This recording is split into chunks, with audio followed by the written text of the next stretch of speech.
ছেলেটার বয়স তখন 28। ঠিক সেই সময় আচমকা তার বাবার সুরক্ষার ছায়া মাথা থেকে সরে গেল। ঠিক এক রাতের মধ্যেই হাজার হাজার কর্মীদের ভবিষ্যৎ এবং একটি বিশাল বড় ব্যবসার দায়িত্ব এসে পড়ল তার কাঁধে।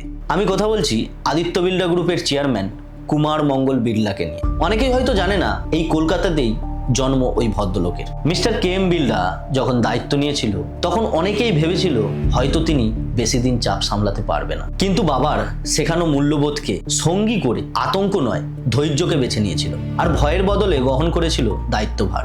কয়েক বছর পর অনেক মানুষের মনে আবার সন্দেহ জন্মায়। যখন আদানি গ্রুপ এসিসি এবং অম্বুজাকে অধিগ্রহণ করেছিল অনেকেই ভেবেছিল হয়তো আল্ট্রাটেক আর 1 নম্বরে থাকবে না, কিন্তু আজও আল্ট্রাটেক 1 নম্বর। তারপর এলো টেলিকম সেক্টরের বড় ঝড়। জিও যখন মার্কেটে এলো টাটার মতো বড় কোম্পানিও ব্যবসা বন্ধ করে চলে গেল, কিন্তু পেছিয়ে পড়েনি কুমার মঙ্গল বিড়লা। তিনি পুনরায় প্ল্যানিং করলো এবং ভোডাফোনকে আইডিয়ার সঙ্গে যুক্ত করে যুদ্ধটাকে চালিয়ে গেল এবং ভবিষ্যতে তাদের জায়গাটাকে শক্ত করলো। আজও ওয়েস্ট বেঙ্গল, পাঞ্জাব, কেরালা এবং মুম্বাইয়ের মতো বড় শহরেই তাদের ভালো অবস্থান রয়েছে এবং বিভিন্ন চ্যালেঞ্জের পরেও ধীরে ধীরে তাদের পরিস্থিতি বদলাতে শুরু হয়েছে। মাত্র 6 মাসে 1 লক্ষেরও বেশি মোবাইল টাওয়ার স্থাপন, 40টারও বেশি শহরে 5G পরিষেবা চালু, আর তাদের পরিষেবাগুলি 90টারও বেশি শহরে পুনরায় স্থাপন। এইগুলো সেই পরিবর্তনের ইঙ্গিত। সাম্প্রতিক কুমার মঙ্গল বিড়লা নিজেই বলেছেন, কুমার মঙ্গল বিড়লার এই যাত্রা আমাদেরকে বড় শিক্ষা দেয়। জীবন কখনো কখনো খুব তাড়াতাড়ি মানুষকে বড় করে দেয়, আর যে মানুষ দায়িত্বকে ভয় না পেয়ে